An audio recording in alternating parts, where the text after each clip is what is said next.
سلامونه نیکی هیله په دې هیله چې ټول روغ او جوړ اوسئ. خاطرې نغمه روان کال به د سولې لپاره کار کوم. ویډیو در سره حتما تر اخره پورې وګورئ. د پښتو ټاپ ټي وي یوټیوب چینل سره اوسئ. د افغانستان تر ټولو ښکلې او ښایسته خو سره جلا شوې سندرغاړې نغمه چې په خاطرې مشهوره ده په خپله یوه نوې مرکه کې ویلي دي چې په افغانستان کې د داسې سولې غوښتونکې ده چې د ښځو حقونه پکې خوندي وي.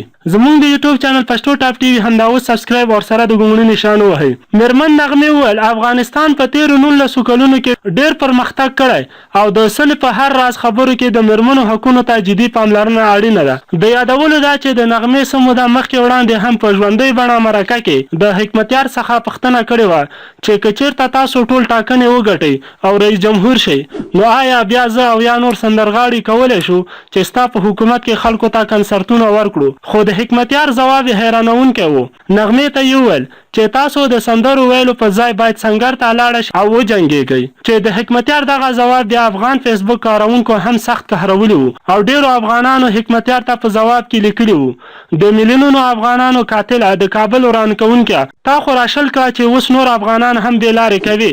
ځینو خو حتی دا هم ورته لیکلي وو چې خپله خو دې نه زوی نه خپله نه هم کوم رشته دار ووژل شو خو تا ښه قتل عام وکړو. د افغانستان دغه وتلې سندرغاړې په ټولنه کې د مثبت بدلون په راتګ کې د هنر ونډه ډېره مهمه بولي. خاطرې نغمه وایي په نږدې وختونو کې به یې د شعرونو نوې ټولګه هم چاپ شي. تاسو د نغمې دغه خبره چې غواړم راتلونکي کال د هنر لارې د سولې لپاره کار کول غواړم څه نظر لرئ؟ نظرونه مو په کمنټ کې ولیکئ او پښتو ټاپ ټي وي چینل در سره سبسکرایب او ویډیو در سره حتما لایک او شیر کړئ.